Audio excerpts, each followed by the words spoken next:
for Takedown Media. Our coverage of the sport continues. We head back to Madison, Wisconsin. We left the Nike hot seat there. We find Barry Davis sitting comfortably in the Nike hot seat. Barry, good morning. How are you? Great, Scott. Thanks for having me on. Well, thank you. Thank you. Thanks to Mitch Hall. Thanks to the entire staff in Badgerland there, the volunteers, those that are paid as part of the athletic department, but really those at the Alliant Energy Center that helped to put on an incredible World Team Trials this year for the second consecutive year, Barry. Well, I tell you what, Mitch had a great idea. He ran with it. He worked with USA Wrestling.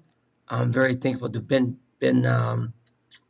Rich Bender and his staff, but it's been great for our state, great for the state coaches, as well as great for our program. Anytime you get an event like that in your state, where high school coaches can view this as well as fans and our guys to be around that level of competition, it's always a plus. Barry Davis, head coach of the Badgers of the University of Wisconsin, joins us today in what some would view as one of the most marketable towns in America, Madison, Wisconsin. It's great for business. We discovered that when we were there. We saw some some incredible supporters of the sport of wrestling on Thursday night, Friday, Saturday, Sunday. We saw an awful lot of them, Barry, and from big business to small business to just casual fans, they came out in droves to witness some of the best wrestling we've seen all year. The emergence of Kyle Snyder as a dominant power. Yeah. What was your overall takeaway from the level of competition at the event? Well, I mean, I've noticed. I watch things maybe different than the casual fan. I watch guys' hands a lot in head position.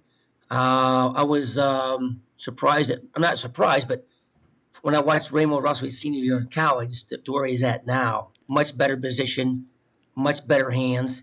He's made a great change. Metcalf, same thing there. I mean, it was like Oliver's trying to get him out of position a lot. He didn't pull the trigger there. He stayed right with it and stayed in position the whole time. Biggest surprise to me was probably Snyder, at Ohio State. So he took second in the NCAAs and he beat Olympic champion 3 times. Beat him in Vegas and twice in Madison. So it was a great event. How about Humphrey and Humphrey coming through in a clutch? We saw 2 guys, Welch, of course, and Humphrey, who are more advanced in age. And they came through, powered through, stood up tall at the end. It seemed like they were only just getting started. Are we seeing maturity play out there? Well, I think the more you're at that level, the better you become because you're always in better position. And he's been there before, I think once or twice on the world team level. And that experience pays off. It's like I seen with Ramos. He's been wrestling freestyle for the last, year and a half or so. And the same thing with him. But one thing I forgot is Dennis from Iowa, too. Got to the finals. He did beat Humphrey, but he's made some strides as well. But you can tell he's not quite on Humphrey's level yet because of just certain things that went on in the match. But, Humphrey's gotten a lot better. I think they have a good team. Daniel Dennis, you're right, is a young man to keep an eye on. He just absolutely tore through that weight class. Yeah, and he scored at the end. The young man of Oklahoma, Maple, at the end, and he kind of broke him a little bit. Maple kind of looked like fell over there. But Dennis made it happen. But again, he's still not quite. I haven't seen the improvement with him like I have with Ramos. Again, Ramos has been in the World Championship. He's been overseas. But Dennis, we'll see how he does here in now between the trials, what he does prepare for, Iowa City Olympic trials. Barry Davis, our guest, joining us to talk a little bit about what was, what is, and what will be. And one of the things that is and what will be, of course, Connor Medbury, Jesse Thielke. Let's talk a little bit about those 2 guys. World Team Trials. I know that Jesse made a lot of strides this year. Surely a great job at controlling his weight. What can you tell us about Jesse and what he's doing over the summer? He last year he made the team a couple years ago, took 7th in the world. Last year actually didn't come close to making the team. He didn't handle things the right way as far as discipline. But he got beaten, and then this year here did a good job of keeping his weight down. Coach Hall worked with him there. He bought into what Coach Hall was saying, which is very critical. Got beat the first match, I think 5-0 by Mango. and then he wrestled him again. What, 4 or 5 weeks later, Yeah. and was close. He's made the strides, but the key is this though. The key is what he does now until Olympic trials in Iowa City. And to me, it's going to be every day. You got to have a schedule. You got to be on task.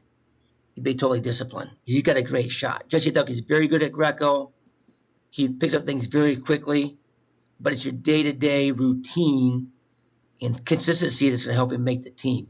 And we talked about a little bit over the phone, a little bit one-on-one. He gets back in town here shortly. We're going to have to sit down face to face, saying, "Hey, young man, you got a great opportunity here. Let's make, that's the big red shirt, no school, just training here. So let's make sure we do things right to make sure this comes true here in next year." You But talk about Spencer Mango, and he is very reminiscent in style and yeah, form, and his body type to a very young Barry Davis.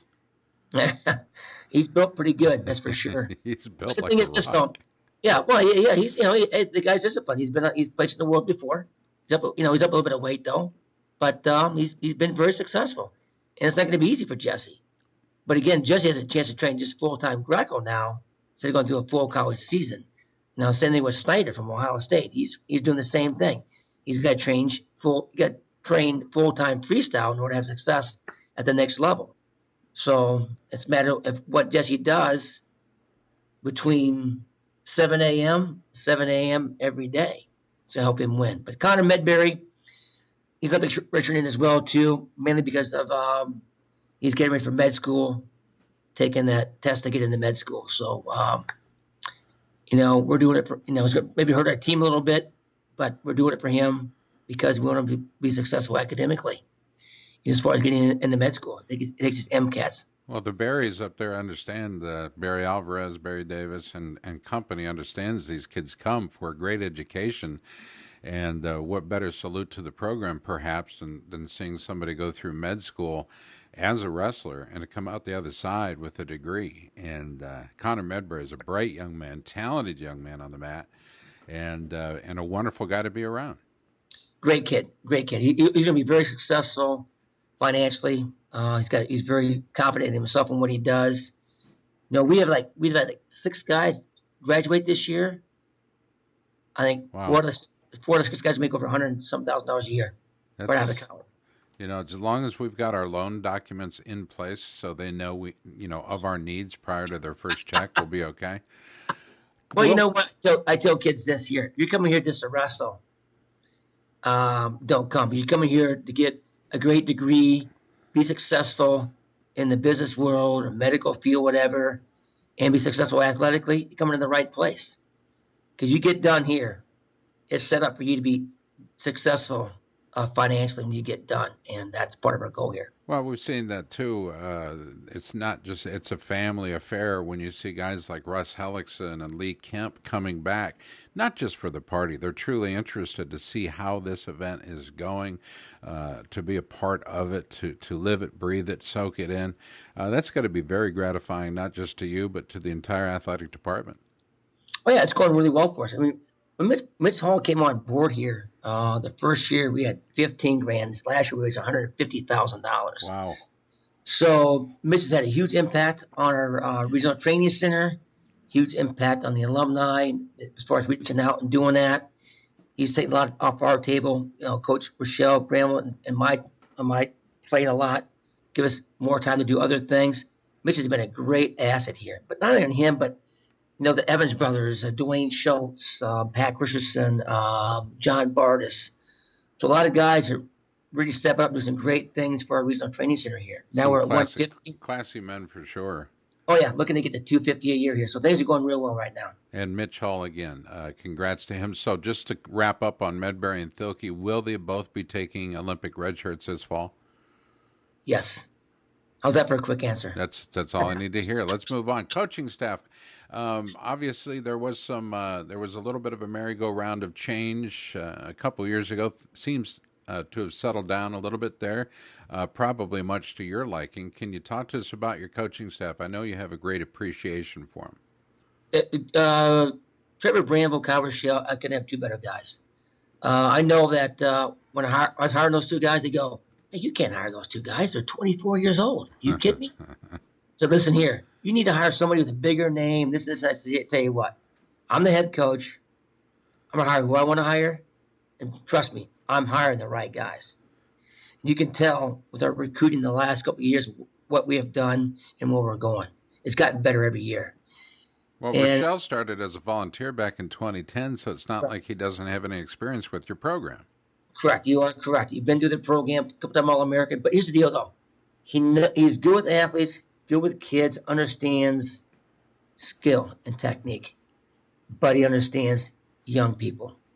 And same with Trevor Bramble. They're people persons. They understand the system, what we're trying to do here, especially we're trying to go. But they're great with athletes and get in there where they need to be. So, and same with recruiting. So, we've been moving forward every year. We've got some great things going on right now, and hopefully have another great year coming up in November. You know, it's interesting what somebody had said to you, or you can't hire these young guys. Well, isn't that the job of the head coach is to hire the young guys, teach them to be great coaches, and then, eventually they too move on and help populate the coaching ranks. And there's got to be some satisfaction in, from your position, I got to believe. You know what? It's funny, Scott, because people go when we had some coaching changes. People go, "You can't recruit, you can't do this, you can't do that. You're hiring the wrong guys." It's funny when everybody left the following year. Kyle and Rochelle and I get the number one class in the country. Isn't that amazing? It is amazing. It's sad. It's sad that you can't That's recruit. what the hell we're doing. This thing, oh wow, the top class in the country. Woo! Maybe we can do things. I don't know. That So just shows you Wisconsin is tradition rich and Wisconsin proud. yeah, that's why what, Scott. I listen to myself a lot of times. You hear people talk. You know what? Yeah. But you know what though?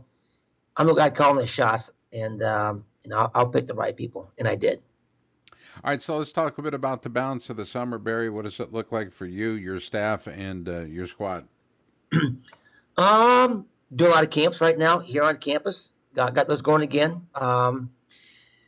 We have about 6 freshmen in taking summer school here, so they can be on the mat with us here, training here for 8-week training period. So it's going great.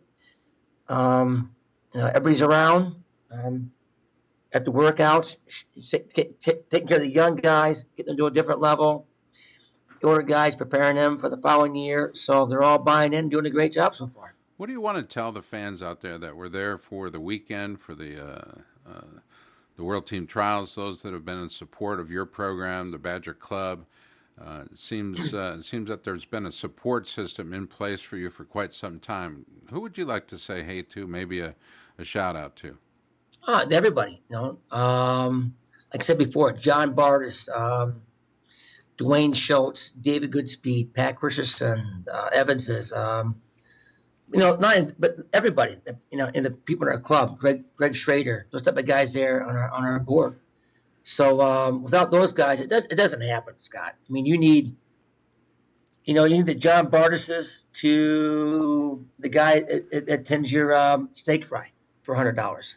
You need everybody. You need the alumni. So they've all bought in. Again, with Mitch coming back, you're going from $15,000 to $150,000. Hopefully next year, $250,000 a year. So things are moving in the right direction. It doesn't happen without multiple people on different levels. And it makes this great. This is a great place to work. Yeah, you got to have a great sports information director. It can help interviews like this even happen. So our thanks to the University of Wisconsin Sports Information Department, the athletic department, of course, to Barry Davis. If you want more information about the Badgers, find out more online at uwbadgers.com/wrestling. Easy enough to get to. You'll find them on Facebook and Twitter as well. Make sure you're part of the future of that Flying W, man. It is the University of Wisconsin, home of the mighty Badgers of the Big Ten. Barry Davis, the head coach there, he's been in the Nike hot seat. And Barry, you've had a few days to sit in this Nike hot seat. How's it been? I can't really call it Nike. I mean, we're sponsored by somebody else, but it's been good. It's I need it in December, not in the summertime. Okay, summertime is warm here. In the wintertime it's a little more cold, so I prefer a hotter seat in December and January than in the summer. How's that? That's about the best Gable impression I've seen anybody do. Talk about deflecting a question. Nice job out of you, Davis. Thanks. Appreciate the time. Barry Davis has been our guest. We appreciate you watching and listening. I'm Scott Casper for Takedown Media.